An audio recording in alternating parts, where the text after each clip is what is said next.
Hello, hello, কে বলছেন? মানুষই বলছি। কেমন আছেন? যদিও ১ম এ গরু ভেবেছিলাম, কিন্তু আপনি বলার পর আমার ভুল ধারণাটাও ভেঙে গেল। কিন্তু কেন ফোন করেছেন? আপনাকে না আমার অনেক ভালো লেগেছে। ধ্যাৎ পাগলের বাচ্চা।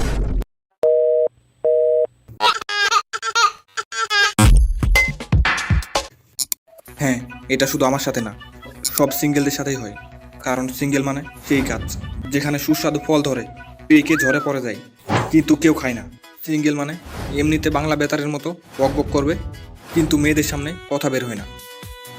সিঙ্গেল মানে সেই বন্ধু, যার সব বন্ধুদের গার্লফ্রেন্ড আছে, আর সে তাদের সবাইকে বোন বানিয়েছে। তাই একটা জিনিস ছাড়া মা বোনের অভাব হয় না। আর এই সিঙ্গেল মানে সেই মহাপুরুষ, যে কোনো মেয়েকে প্রপোজ করতে গেলে শুনে ঘরে মা বোন নাই, ঘরে মা বোন থাকলেও তার মনের ঘরে যে কেউ নেই, কেউ এটা দেখতে পায় না। তাই সিঙ্গেলরা দাঁড় করিও না, দাঁড়িয়ে যাও। কিছুটা মেয়েদের আমি বোঝাচ্ছি, কিছুটা তোমরা বোঝাও। একটা সিঙ্গেল ছেলের বুকে যতটা যতটা যন্ত্র যতটা যন্ত্রণা থাকে পৃথিবীতে যদি পানি না থাকতো, তবুও এতটা যন্ত্রণা কারো মনে হতো না। কারণ এদের মনে কষ্ট তো আছে, কিন্তু শেয়ার করার জন্য ফেসবুক ছাড়া আর কিছু নেই। এরা দাঁড়াতে তো পারে, কিন্তু দাঁড় করানোর জন্য ক্রোম ছাড়া আর কিছু নেই। এদের কাছে টাইম তো আছে, কিন্তু পাস করার জন্য ইউটিউব বা টিকটক ছাড়া আর কিছু নেই। আর এরা কাবিজ সিং তো হতে চায়, কিন্তু জীবনটা নাটবল্টু ছাড়া আর কিছু নয়। আর সিঙ্গেল থাকা একটা রোগ, এটা শুরু হয় তখন থেকে, যখন দেখবে তোমার চাচাতো মামাতো বা খালাতো ভাই তোমার সামনে তার গার্লফ্রেন্ডের সাথে কথা বলছে। বাবু কি করো? কিছুই না বাবু, তুমি? এই তো আমার চাচাতো ভাইয়ের সঙ্গে বসে আমার বাবুটার সাথে কথা বলছি। ওহো বাবু, তুমি এত কিউট কেন? বাবু তুমি জানো আমার ভাইটা না সিঙ্গেল, তোমার একটা বোন ব্যবস্থা করে দিবা? ওহো বাবু, আমার তো সব বোনগুলো রিলেশনে আছে। তাহলে বাবু তোমার বাবাকে বলো আরেকটা বোন বানাতে। ছি বাবু, তোমার ছোট ভাইয়ের সামনে এগুলো কেন বলছো? তাহলে ওকে শিখতে হবে না? আর তখন থেকে একটা ছেলে আক্রান্ত হয় সিঙ্গেল ডিসঅর্ডার সিনড্রোমে। এটা এমন একটা রোগ যেটা সবসময় মনে করাবে আমি এখনো সিঙ্গেল কেন, আমি এখনো সিঙ্গেল কেন। সবাই তো মিঙ্গেল হয়ে গেছে, আমার মতো কোনো মেয়ে কি সিঙ্গেল আছে? না, যে মেয়েকে বিয়ে করব আমার চাচাতো ভাইয়ের মতো প্লে বয়ের দ্বারা প্রতারিত হয়ে আমার বাড়িতে আসবে। এরপর সে চিন্তা করে ক্লাসের বান্ধবীগুলোকে পটাবে, কিন্তু তাদের চেহারা সামনে এলেই ভয় লাগে।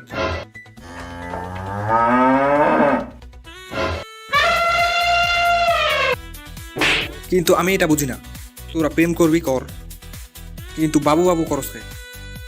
সে কি এখনো পিটারে দুধ খায় না মায়ের দুধ খায়? ওহো, বুঝেছি, রিলেশনে গেলে তারা কি খায়। এই জন্যই বাবু বাবু বলে।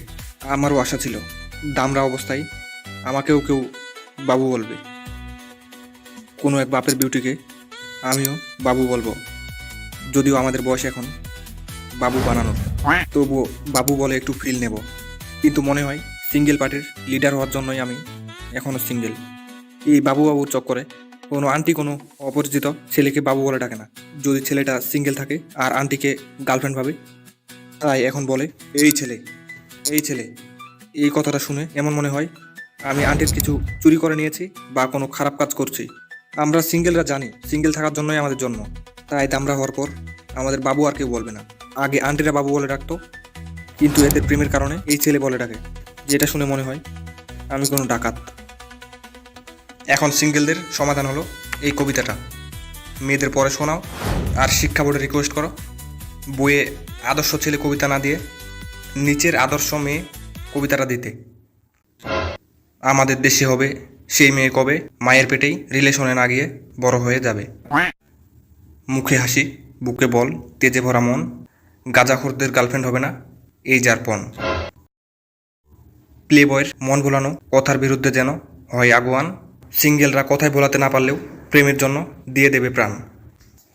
মন তো সবারই আছে, মিছে কেন ভয়, কিন্তু আমার মতো আদর্শ ছেলের মনটাই পড়ে রয়। সেই মেয়ে কে চাই বল না কথায় কথায়, গাঁজাখোররা মন ভোলাবেই, সে শুধু চাইবে আমায়।